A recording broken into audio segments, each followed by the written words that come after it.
नमस्कार, स्वागत है आपका हमारे खास कार्यक्रम शख्सियत में।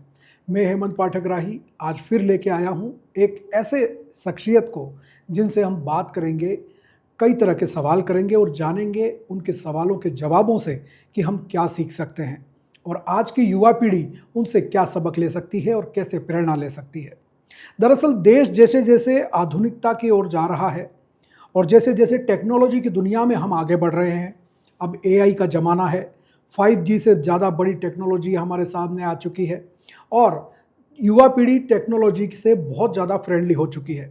लेकिन आज भी जो पुरानी पीढ़ी है वो उतनी फ्रेंडली नहीं है। ऐसे में सबसे ज़्यादा शिकार होने वाले लोगों में साइबर ठगी के शिकार वो पुराने लोग होते हैं। उस वहीं साइबर ठग जिस तरीके से नए नए तरीक़ों को ईजाद कर रहे हैं, आज कोई भी इनसे बचा नहीं है। अगर हम एक आंकड़े की बात करें तो पिछले दिनों ही एक रिपोर्ट हम पढ़ रहे थे, हज़ारों करोड़ रुपए की साइबर ठगी अब तक इस देश के अंदर हो चुकी है। जामताड़ा जैसे कई नाम इस देश में मशहूर हैं जहां से ये साइबर ठगी होती है, चाहे वो हरियाणा का जो नूह या मेवात इलाका है या राजस्थान में भी ऐसे कई इलाके हैं और अब तो बांसवाड़ा का भी, डूंगरपुर और बांसवाड़ा का जो सीमावर्ती इलाका है वो इस नाम में शामिल हो चुका है, जहां से साइबर ठगी के बड़े बड़े रैकेट चलाए जा रहे हैं। ऐसे में अगर कोई व्यक्ति इन लोगों के लिए राहत का काम करता है तो वो एक ऐसा इंसान है जिसने पुलिस के साथ मिलकर हजारों लोगों की मदद की और साइबर ठगी के चक्कर से लोगों को बचाया और पिछले कई सालों से लोगों को साइबर ठगी से अवेयर करने का भी काम कर रहे हैं। जी हाँ, मैं बात कर रहा हूँ एक जाने पहचाने नाम मानस त्रिवेदी के बारे में। मानस बांसवाड़ा के ही रहने वाले हैं और उन्होंने बहुत पहले इस चीज़ को समझ लिया था कि आने वाला समय ये साइबर का समय होगा और साइबर ठगी करने वाले लोगों से बचना बहुत ज़रूरी है। उन्होंने अपने हुनर को किस तरह से तराशा और आज ऐसे मुकाम पर हैं जहां पर एक पुलिस के लिए बहुत ही काम की चीज बन चुके हैं, काम का व्यक्तित्व बन चुके हैं और आज पुलिस विभाग का काम उनके बिना नहीं चलता। तो आइए मिलते हैं मानस त्रिवेदी जी से और बात करेंगे उनसे उनके सफ़र के बारे में, उनके संघर्ष के बारे में और जानेंगे उन्होंने किस किस तरह से काम फेस किया और कैसे लोगों से उनका पाला पड़ा और कैसे लोगों को राहत दिलाई। तो मानस जी, बहुत बहुत स्वागत है आपका बीबीसी राजस्थान में। धन्यवाद। और बांसवाड़ा के रहने वाले हैं आप और आपने जो ये मुकाम हासिल किया उसके पीछे आपकी कड़ी मेहनत है। तो आज हम आपसे बातचीत में ये जानना चाहेंगे कि आपकी शुरुआत कैसे हुई, बचपन कहाँ बीता आपका, पढ़ाई कहाँ हुई आपकी, शुरुआती एजुकेशन वगैरह, और फिर आपने ये इस फील्ड में जाने का कैसे तय किया। मैं मूल बांसवाड़ा का ही हूँ और मेरी पढ़ाई भी बांसवाड़ा से हुई है। न्यूलो स्कूल, केवी स्कूल में मैं पढ़ा हूँ और लियो कॉलेज से मैंने मेरा बीसीए कंप्लीट किया है जी। और जब मैं बीसीए पढ़ रहा था, जब मैं सेकेंड ईयर में था, तब एक मैंने न्यूज़ पढ़ी थी, पुणे की पुलिस की एक न्यूज़ थी जिसमें महिलाओं की सुरक्षा के लिए, बालिकाओं की सुरक्षा के लिए उन्होंने कुछ एक अभियान चलाया था। तो उस अभियान को ऐसे डिजिटल रूप में बनाने का मैंने सोचा। जी। जब मैं बीसीए कर रहा था, मैं एक टेक्निकल स्टूडेंट हूँ, तो मैंने ये दिमाग में लाया कि मैं एज ए टेक्निकल में पब्लिक की क्या हेल्प कर सकता हूँ। तो उस टाइम पे मैंने 2017 में मैंने रक्षा सूत्र नाम से एक ऐप बनाई थी जी, जो बेसिकली महिला और बालिकाओं की सुरक्षा के लिए थी। ऐसे सभी पर्सन के लिए थी वो, कि कोई भी पर्सन किसी भी क्राइसिस में होता है तो उसमें एक हेल्प बटन था। जैसे आप हेल्प बटन पे क्लिक करोगे तो क्लिक करते ही आपकी लोकेशन पे पुलिस आएगी। ओके। तो इसका विमोचन भी अपने पूर्व मुख्यमंत्री वसुंधरा राजे मैडम ने किया था जी, उदयपुर में। बिल्कुल। तो बस जैसे पुलिस से मेरा जुड़ा हुआ इस ऐप के बाद में फिर साइबर में मैंने एंट्री की कि साइबर सीखा कि उस टाइम पे बस एक एंट्री थी साइबर क्राइम की। साइबर क्राइम काफ़ी टाइम से चल रहा था, तो उस टाइम पे एक बस वाइड होना शुरू हुआ था। तो बांसवाड़ा का एक केस था जिसमें करीब 2 या 3 दिन में 200-300 लड़कियों की फेक आईडी बन गई थी। अच्छा। तो मैंने गूगल पर सर्च किया कि फेक आईडी को बंद कैसे कर सकते हैं। तो मैं जो फेसबुक कंपनी है तो वो भी एक ऑप्शन देती है कि आप अपनी फेक आईडी बंद कर सकते हो। तो उन सब बच्चों की मैंने उस टाइम में मदद करी थी। तो जब वो सारे आईडी मैंने एक ही दिन में 300 आईडी बंद कर दी थी। अच्छा, क्या तो यहाँ से मेरे साइबर क्राइम की जर्नी शुरू हुई थी। और जब फिर मैंने इसको जब पुलिस को बताया कि इस तरह से भी कर सकते हैं, तो मैंने सोचा कि पुलिस अभी ट्रेंड नहीं है इसको लेके, तो उनको भी सिखाया जाए। अच्छा। तो इस तरह से साइबर की दुनिया में एंटर हुए। तो आपने जब बांसवाड़ा में काम शुरू किया तो उस समय एसपी कौन थे, किन से मदद मिली आपको और फिर कैसे नए प्रोजेक्ट आपने पहला प्रोजेक्ट जब कौन सा मैंने किया? काम शुरू किया था तो उस टाइम पे अभी तो डीआईजी सर बन गया, कालू रावत साहब उस टाइम पे एसपी साहब जी थे। जी। जब मेरी ऐप लॉन्च हुई थी तो मैं फर्स्ट उनके सामने ही लेके गया था मैं कि मैंने ऐसा ऐप बनाया है। तो उन्होंने काफ़ी मुझे अप्रिशिएट किया था, इतनी अच्छा ऐप है और ये टेक्निकल में फर्स्ट ऐप है राजस्थान की। राजस्थान में वैसे कभी ऐप बनी नहीं है आज तक। तो यहाँ पे भी हमने लॉन्च किया था उसको। और फिर जब ये हमने उदयपुर गया मैं, उस टाइम पे एसपी साहब थे राजेंद्र गोयल साहब और सुधीर जोशी साहब उस टाइम पे एडिशनल साहब थे। तो उनकी मदद से अपने पूर्व मुख्यमंत्री वसुंधरा राजे ने इसको लॉन्च किया था। तो रक्षा सूत्र ऐप बनने के बाद में उसका क्या रिस्पॉन्स रहा, कितना फ़ायदा हुआ उससे? काफ़ी अच्छा रिस्पॉन्स रहा उसका। कई लोगों के उसमें डाउनलोड्स भी आए। आज भी कई जगह ऐप वर्किंग कर रही है और कई जगह सर्वर का कोई इश्यूज भी चलता है। पर उससे ये मालूम पड़ गया था कि बच्चों को कि हमारी सेफ्टी भी है कहीं ना कहीं। मतलब बच्चों को जो स्कूल कॉलेज के बच्चे जो बाहर पढ़ते हैं, जैसे उदयपुर की बात करूँ तो कई लोग बाहर से पढ़ने आते हैं वहाँ पे। तो उनको एक वो लगता था कि हम कभी भी प्रॉब्लम में होंगे तो हमारे पास में कोई एक रक्षा सूत्र है। तो ये जो साइबर सिक्योरिटी का थ्रेट जो है वो किस किस तरीके से होता है? जैसे शुरुआत में हम देखें तो कई तरह के, जैसे बैंकिंग फ्रॉड के माध्यम से या उस तरीके से जो है वो लोग ठगी करते थे। जैसे आपके बैंक अकाउंट को वो करना है, या क्रेडिट कार्ड ख़त्म हो गया, या आपका डेबिट कार्ड वो हो गया है, उस तरीके से। तो ये आपको किस किस तरह के केस आपने सामना करना पड़ा? मतलब मेरा सबसे पहला केस, मतलब सभी के लिए सबसे पहला केस था, वो बोलते हैं ओटीपी फ्रॉड। सबसे मेन कॉमन आज के टाइम पे सबको पता है कि ओटीपी नहीं देना चाहिए। सही है। हर टीवी पे मोबाइल पे भी ये चल रहा है कि हमको कभी ओटीपी शेयर नहीं करना चाहिए। फिर भी मैंने अभी 10 दिन पुरानी बात है, एक आदमी ओटीपी दे के फ्रॉड का शिकार बन गया। अच्छा। 35 लाख रुपए। अरे बाप रे। तो होता क्या है बेसिकली, लाइक एक लाइव के एग्जाम्पल केस बता रहा हूँ आपको मैं, 10 दिन पहला केस। एक आदमी है, बड़ा बिजनेसमैन है, बैंक में ही है वो भी। तो उसके पास में क्या होता है कि एक फ़ोन आता है कि सर आपकी वाइफ ने ना 3 दिन पहले शॉपिंग करी थी। अच्छा। उसके बदले ना हम आपको ट्यूट गिफ्ट कर रहे हैं 2 दिन का शिमला का। वो भी पढ़ा लिखा आदमी था, बैंक का था। बोले तुम फर्जी होते हो, फ़ोन काट दिया। फिर उसने वापस फ़ोन किया। अब इनके तरीके अलग अलग होते हैं बात करने के। तो पता है कि कोई लड़के से बात करनी हो तो लड़की को आगे करो, तो आदमी जल्दी पिघलेगा। तो प्यार से बोलती है मैडम, सर आपको लगता है कि अगर हम फर्जी हैं तो हम आपको पूरी डिटेल्स बता देंगे कि आपकी वाइफ ने क्या क्या सामान खरीदा। अच्छा। तो उसने पूरी डिटेल्स बता दी कि ये खरीदा है। तो उसको लगा कि यार सही है, पर मैं को ओटीपी नहीं दूंगा, मैं कुछ भी डिटेल्स अपनी शेयर नहीं करूंगा। अच्छा। तो बोला कि वो मैडम बोलती है कि हमको आपसे कुछ भी नहीं चाहिए, आपने नाम बताओ, नाम बताया, आपका एड्रेस बताओ, एड्रेस बताया, आपका मोबाइल नंबर बताओ, मोबाइल नंबर बताया, आपकी ईमेल आईडी बताओ, ईमेल बताए, आपकी ईमेल आईडी में टूरिस्ट कोड आ रहा है, टूरिस्ट कोड दे दो आपको बस। अब उसको नहीं पता कि ये टूरिस्ट कोड ओटीपी है। जैसे उसने शेयर किया, पैसा गया।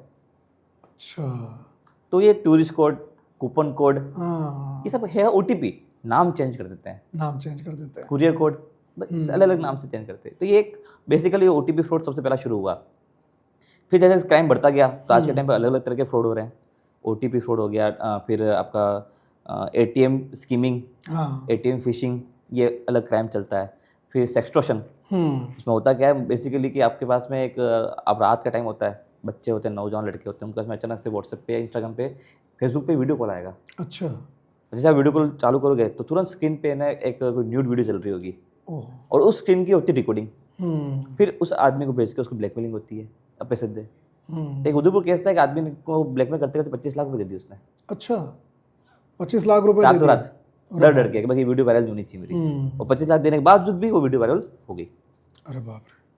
तो आपका ये जो काम जब चलता है तो आपके केस आपके पास में कैसे आते हैं? पुलिस आपसे संपर्क करती है या आपको इन्फॉर्मेशन कैसे मिलती है? कई बार पुलिस भी संपर्क करती है और कई बार पब्लिक सामने से भी संपर्क करती है। क्योंकि गूगल पे कई बार मेरा नाम आता है तो गूगल सर्च करते हैं कि हम किससे कांटेक्ट करें, कहाँ हमको राहत मिल सकती है, तो पब्लिक डायरेक्ट भी संपर्क मुझसे करती है।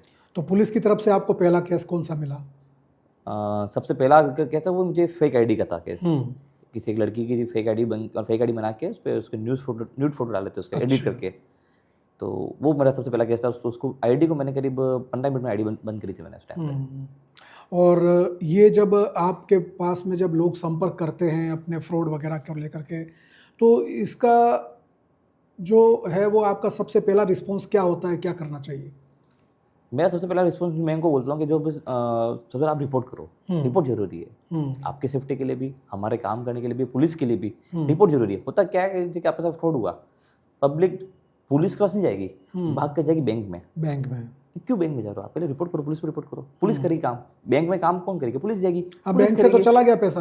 वो तो चला गया। वो बैंक पे फिर वो दोस्तों को फोन करेंगे, मतलब फैमिली को फोन करेंगे, रिलेटिव्स को फोन करेंगे, आधा 1 घंटा 2 घंटा उसी में बिगाड़ते हैं। फिर जब कुछ खत्म हो जाता है फिर हमारे पास में या पुलिस के पास में आते हैं। तब तक हम भी सक्षम नहीं होते हैं कि उसका मदद कर सके। क्योंकि क्या, अगर पैसा अगर निकल चुका है तो हम उसकी मदद कैसे करेंगे? सही बात। जल्दी आओगे तो हम कुछ कर पाएंगे।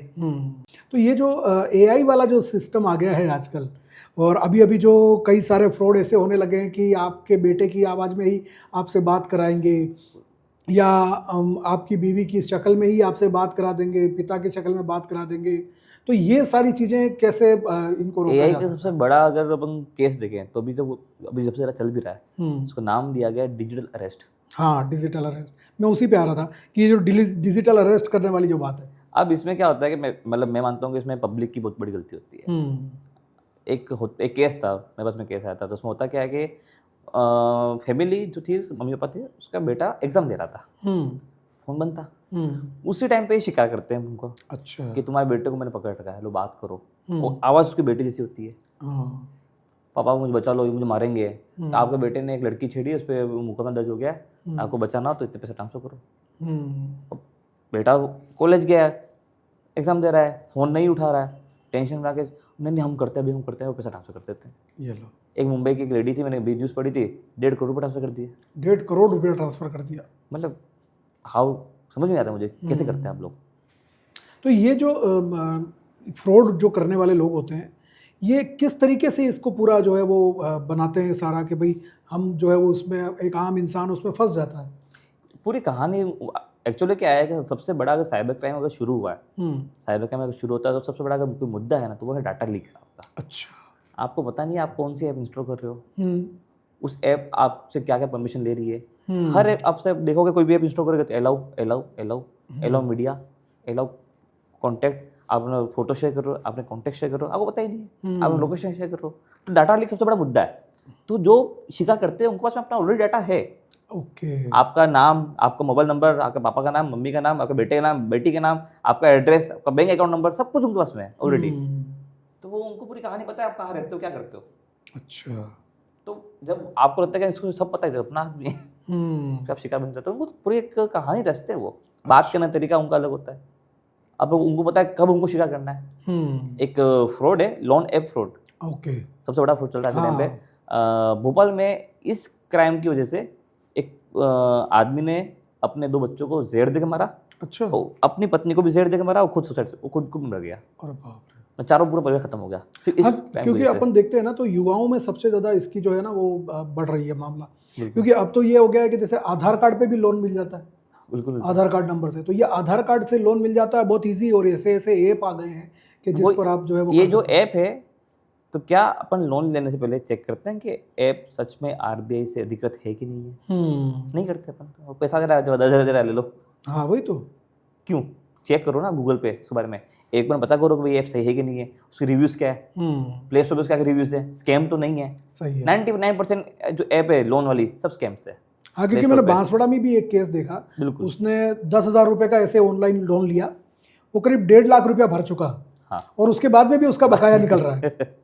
तो मतलब ये इस तरीके से ये जो आधार कार्ड पे कैसे मिल जाता है? आधार कार्ड से क्या लिंक होता है? उनका टारगेट क्या रहता है? आपका आधार कार्ड लिया, अगर पैन कार्ड लिया, आपको लोन लिया, आपसे ट्रिपल इंटरेस्ट लेके वो पैसा वसूल लेते हैं। पैसा मिला, आपका डाटा मिल गया, उसको उसका काम तो हो गया। आप जब ऐप इंस्टॉल करते हो उसमें अलाउ कॉन्टैक्ट आ रहा है, मतलब आप कॉन्टैक्ट भेज रहे हो। फिर उनको ब्लैकमेल भी करते हैं वो लोग। बिल्कुल। फोटो एडिट करके ब्लैकमेल करते हैं, वाइफ के नाम को फोटो एडिट करके ब्लैकमेल करते हैं। अच्छा। न्यूड फोटो बनाते हैं वाइफ का, कि अब तेरे देख तेरे हाल करूंगा मैं। डर के मारे अपन पैसा ट्रांसफर करे जा रहे। और जब पूरा पैसा ट्रांसफर कर दिया, फिर आते हैं पुलिस के पास में, अब मदद करो। तो अब तक आपने जितना भी काम किया उसमें कौन सा ऐसा इंटरेस्टिंग केस लगा आपको जिसमें आपको बहुत मेहनत लगी हो? अगर ऐसे मैं अभी तक जितने मैंने पुलिस से काम किया है तो उसमें कई मर्डर केस भी देखे हैं, कई MPR भी देखी है मैंने उसमें। तो सबसे इंटरेस्टिंग अगर केस था तो एक साइबर का केस था, जिसमें होता था कि मोस्टली क्या था कि एक आदमी से फ्रॉड हुआ 35 लाख का। मैं नाम किसी से शेयर नहीं करूंगा, ना बैंक का नाम शेयर करूंगा। तो एक आदमी के साथ फ्रॉड हुआ 35 लाख का। अब उसका पैसा गया करीब 35 लाख 10 जगहों पे। अच्छा। तो लास्ट जो जगह था वो था राजकोट का अकाउंट। तो हमने टीम को वहाँ भेजा था, मैंने बोला टीम वहाँ जाए, टीम आ गई। तो जिसके नाम पे अकाउंट था वो उसके घर पे गए, तो पुलिस की टीम ने उसको नॉक किया। पत्नी आई कि भाई तेरा पति कहाँ है? वो तो 5 साल पहले ही मर गया। अच्छा, अच्छा। अकाउंट चल रहा है। और हम टेंशन में, आदमी मर गया, फिर वो लगे। अब जो एड्रेस था उसका वो भी फर्जी निकला। फिर हमको अरे बाप रे। बोले ये तो मिले, तो पुलिस ने मेहनत करी, उसका एड्रेस भी निकाल लिया। फिर उस पूरे गणित में समझ में ये आया कि एक बैंक मैनेजर उस अकाउंट को चला रहा था। अच्छा। ओहो। वो एक महिला थी, उसको फिर उसको जेल भी हुई थी। तो इस तरीके जब फ्रॉड होते हैं और लोग आते हैं आपके पास में शिकायत लेकर के, तो फिर उन लोगों को कितनी राहत मिल पाती है? राहत की बात करूँ तो मैंने पहले भी ये चीज़ बोली थी कि सबसे पहले आप हमारे पास में आओ और जल्दी आओ। 1 दिन बाद नहीं, 2 दिन बाद नहीं, तुरंत आओ। तो अगर आप जल्दी आओगे तो हम कोशिश करते हैं कि आपको पूरा पैसा मिल जाए। तो बांसवाड़ा में एक केस था, एक डॉक्टर साहब में फ्रॉड हुआ था 9 लाख का। अच्छा। न्यूज़ भी छपी थी उसकी। तो वो हमारे पास में तुरंत आया था, तो 24 घंटे में उसको 9 लाख उन्होंने वापस दिलवाए। अच्छा। 24 आवर्स में, 24 आवर्स में पूरे 9 लाख उसको वापस मिले। तो ये अभी आप कौन कौन से क्षेत्र में कहाँ कहाँ काम कर रहे हो, या पूरा देश? अभी तो मैं पूरा राजस्थान देख रहा हूँ। अच्छा। जहाँ से भी कोई भी एसपी साहब या फिर कोई भी ऑफिसर अगर बुलाता है तो मैं जाता भी हूँ। साथ में मैं पुलिस को ट्रेनिंग भी देता हूँ। ओके। ताकि कम से कम भी कोई परिवादी थाने पे आए तो वहाँ पे कोई एक जना तो हो जिसको पता हो कि उसको डील कैसे करना है। तो अभी देश में कौन कौन से ऐसे एरिया हैं जहाँ से इस तरह के फ्रॉड ज़्यादा होते हैं? सबसे बड़ा, अगर आपने नेटफ्लिक्स पे एक वेब सीरीज भी आई है जामताड़ा, सबने देखी भी है, एक सबसे बड़ा गढ़ तो वही था। और अभी भरतपुर राजस्थान का। अच्छा। फिर बिहार तो है ही, राजस्थान में भरतपुर, कामा, वहाँ पर जो मर गया उसकी भी सीख मिल जाती है। फिर अपने बात करें तो अपना डूंगरपुर। हाँ, डूंगरपुर बांसवाड़ा, मैं उसी पे आ रहा हूँ क्योंकि अभी अभी पिछले दिनों हमने जो है वो ऐसी कई घटनाएं देखी हैं जो डूंगरपुर ज़िले से जो है हुई है और लोगों के साथ में फ्रॉड हुए हैं, चाहे वो ये अश्लील वेबसाइट के नाम पे हुए हों या एस्कॉर्ट सर्विस के नाम पे हुए हों।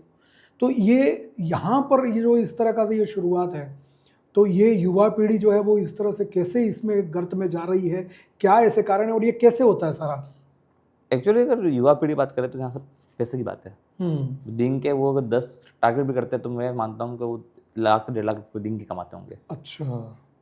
और साल भर की बात करें तो 2 से 3 करोड़ रुपये आराम से इनका ट्रांजेक्शन निकल जाता है। तो इतना तो कोई नौकरी करके भी नहीं कमा पाता।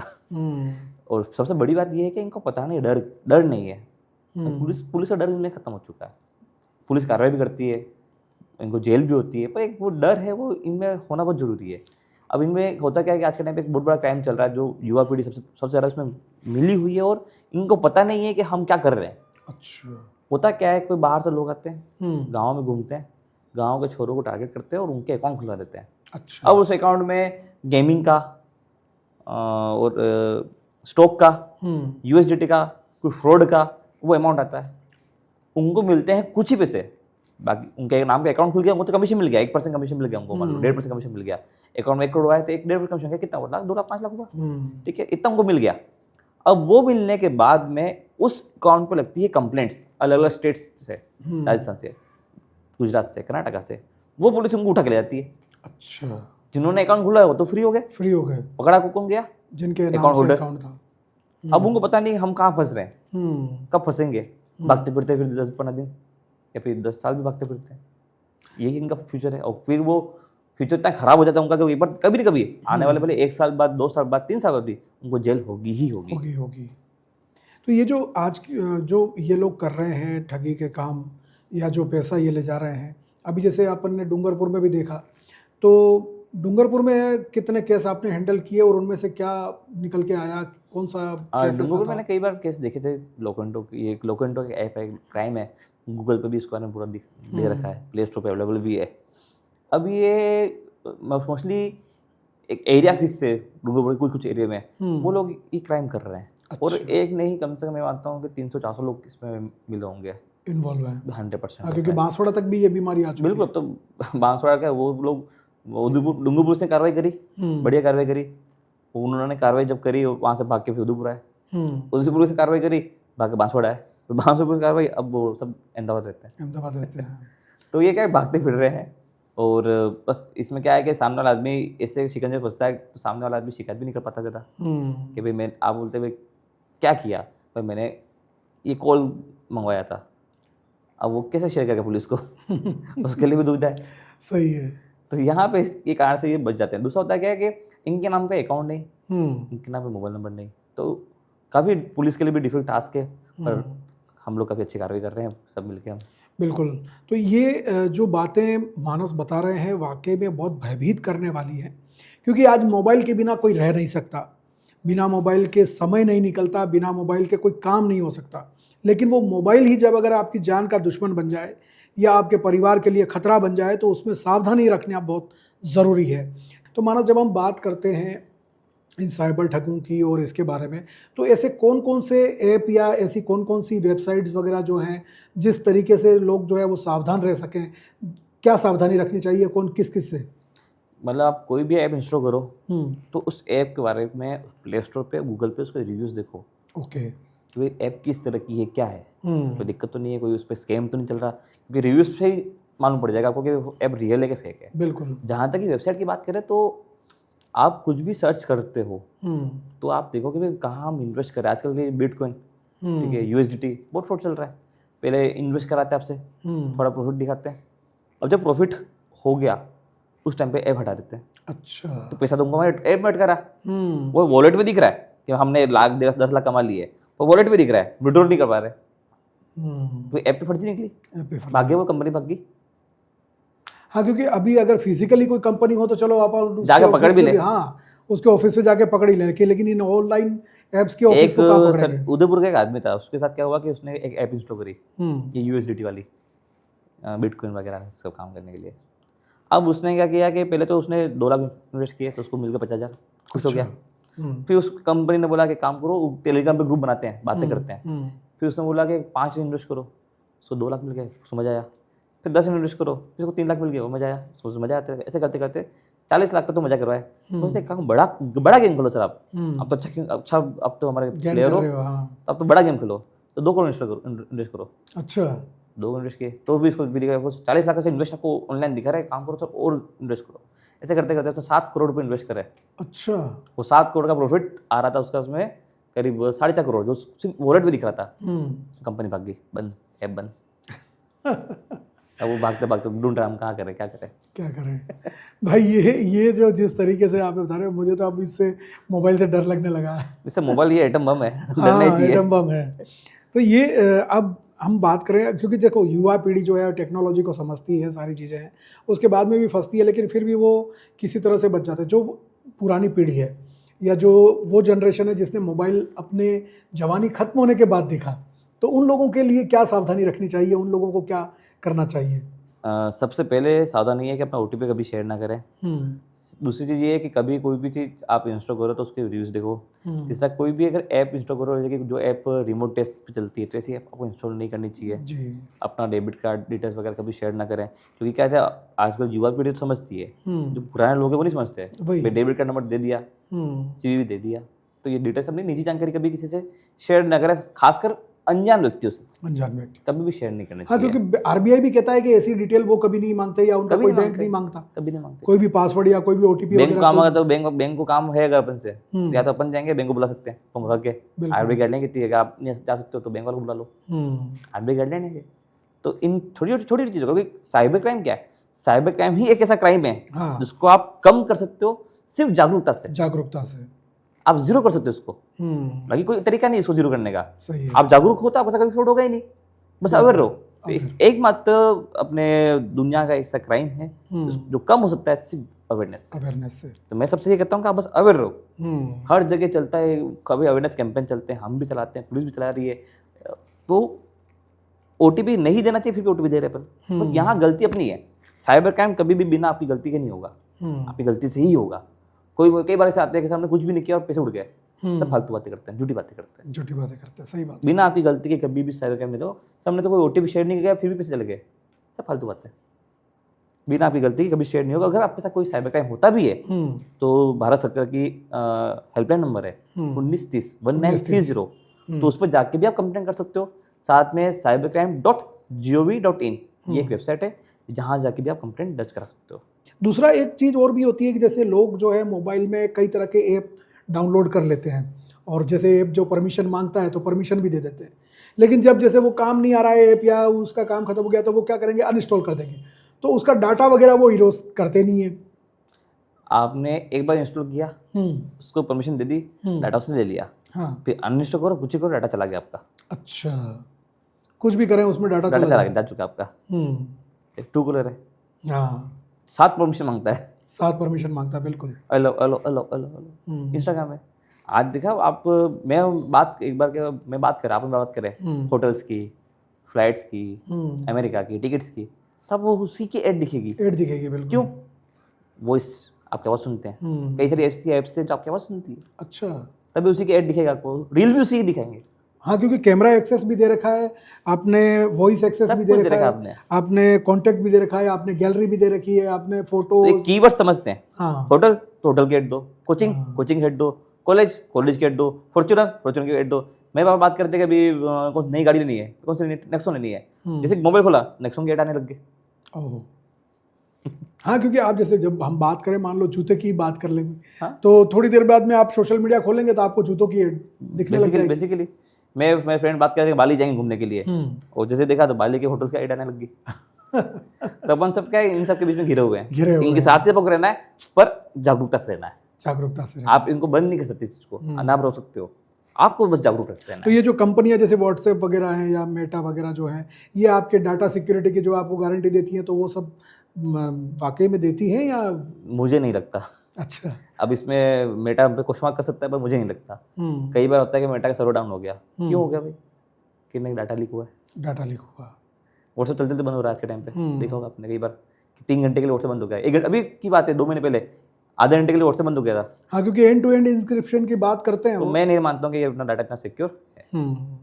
क्योंकि अगर मान लो एक बार मैंने एक केस देखा था जो आया भी था कि हस्बैंड वाइफ बात कर रहे थे व्हाट्सएप पे वीडियो कॉल पे, तो कुछ उनके वीडियो कॉल जो है वो उस तरीके से होंगे, तो अब वो एंड टू एंड इंक्रिप्शन वाली बात है, तो अब उन्होंने कर लिया, लेकिन वो वीडियो जो है वो एक पॉर्न साइट पे आ नहीं, गई। ये इसमें अगर मैं तो इसमें मेटा की कोई गलती नहीं होगी। सामने वाला आदमी या सामने वाला जो भी पर्सन है, उन्होंने उसकी स्क्रीन रिकॉर्डिंग करी होगी। अच्छा। बिना उसके मेरे को नहीं लगता कि वीडियो कॉल ऐसे लीक हो जाए। हाँ, आपकी चैटिंग हो सकती है, आपके फोटोज हो सकते हैं, मान सकते हो, पर वीडियो कॉल उसमें एंड टू एंड है तो उनका है बिल्कुल है। तो हम अगर बात करें सावधानियों की, तो क्या क्या सावधानियां रखें ऐप डाउनलोड करने में या उनको हटाने में या मोबाइल को यूज़ करने में या नेटवर्क के चक्कर में? तो सबसे पहले जो भी आप यूज़ करते हो, चाहे फेसबुक हो, इंस्टाग्राम हो, जीमेल हो, व्हाट्सएप हो, सब में एक ऑप्शन आता है 2 फैक्टर ऑथेंटिकेशन, उसको ऑन रखो।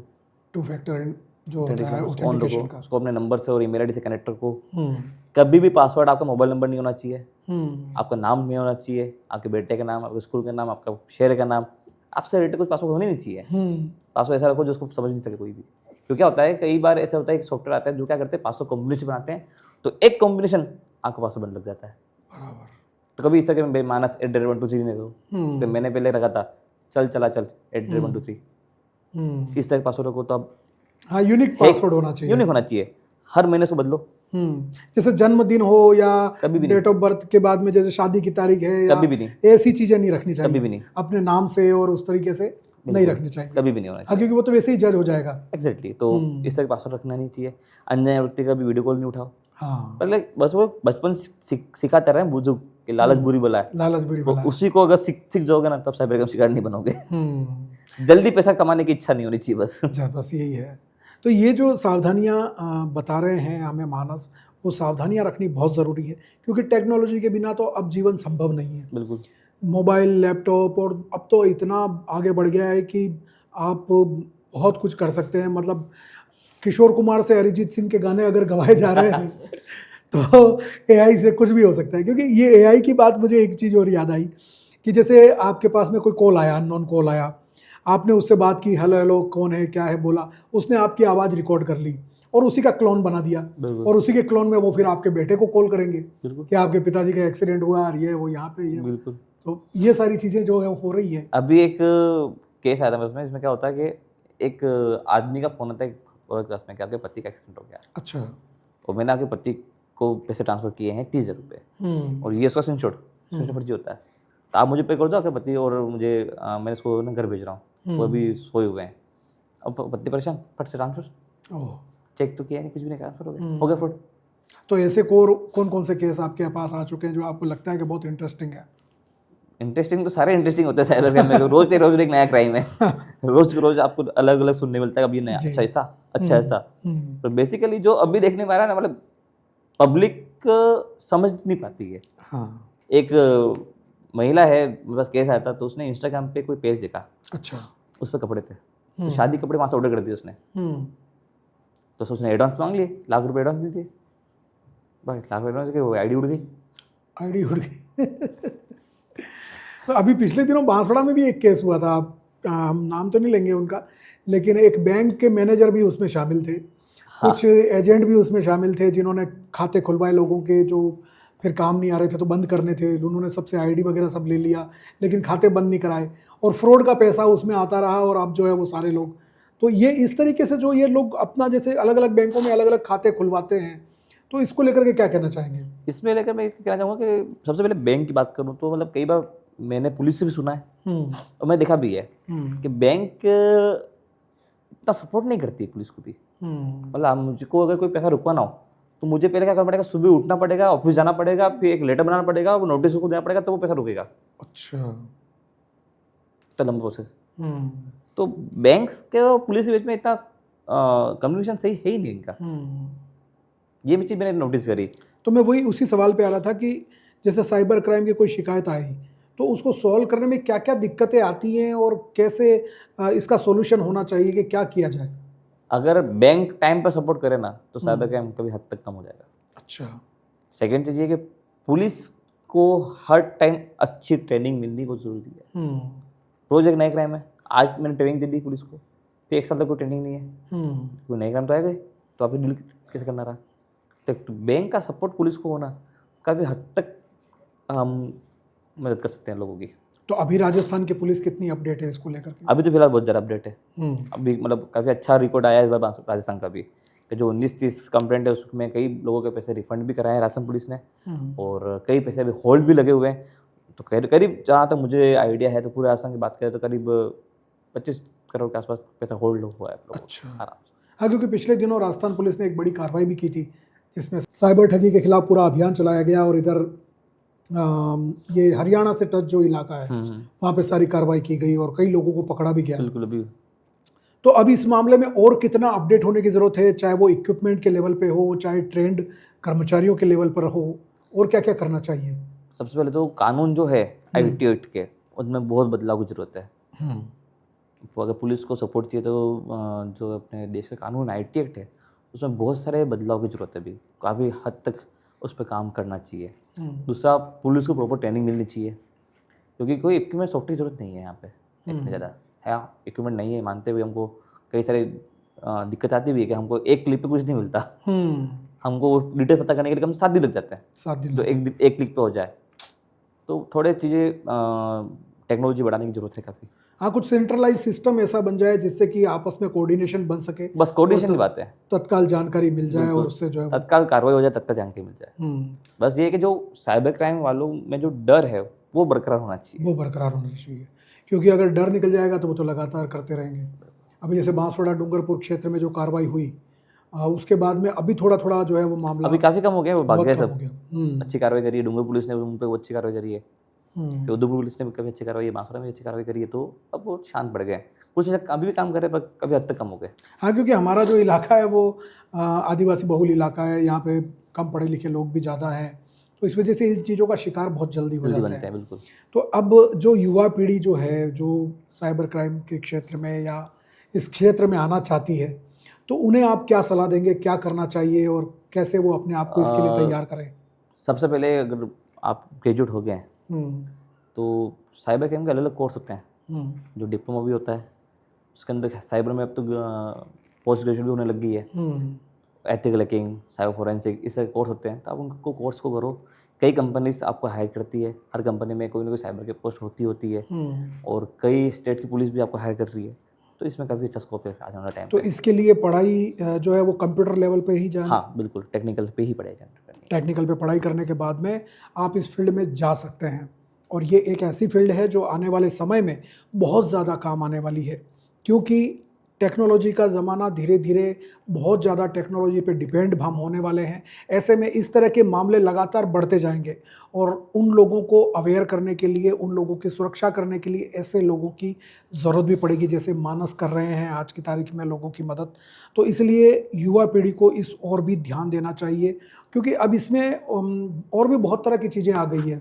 पहले तो एक था कि भाई हम BCA कर लें और उसके बाद में इसमें चले जाएं। अब डाटा साइंस है या और भी बहुत सारी चीज़ें हैं। तो वो और कौन कौन से कोर्सेस हैं जिसमें युवा पीढ़ी जा सकती है? कई सारे कोर्सेज, मतलब एथिकल हैकिंग सबसे पहला स्टेप है, वो तो करना ही है आपको। जी। और साइबर फोरेंसिक, फिर बग बाउंटी, पेन टेस्टिंग, काफ़ी सारे कोर्स हैं। तो एक बार धीरे धीरे आप बढ़ोगे तो सारे कोर्स धीरे धीरे शुरू होंगे, एक साथ आप कर नहीं सकते। तो काफ़ी अच्छा स्कोप है, जगह बग बाउंटी, पेन टेस्टिंग का काफ़ी अच्छा स्कोप है। हर कंपनी को पेन टेस्टर चाहिए होते हैं, अच्छा अच्छा पैकेज भी देती है। एक मेरा स्टूडेंट है मेरे पास में, सीख के गया, अभी वो नोकिया बेंगलोर में 75 लाख का पैकेज उसका, ओके।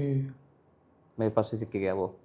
तो ऐसे काफ़ी अच्छे आगे पैकेज मिल रहे हैं इनको। तो अभी आपकी कितने लोगों की टीम है? कहाँ पे आपका ऑफिस है? कैसे काम? अभी मेरा ऐसा कोई ऑफिस नहीं है, वो टीम में ओनली वन, मैं अच्छा। टाइगर हूँ।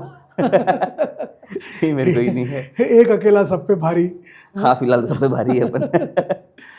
तो मानस, बहुत अच्छा लगा आपसे बात करके और बिल्कुल। बहुत अच्छी जानकारियाँ आपने दी, और आपसे ली हुई जानकारियाँ हमारे दर्शक भी देखेंगे तो वो भी कुछ ना कुछ अवेयर रहेंगे, कुछ ना कुछ समझेंगे, सीखेंगे।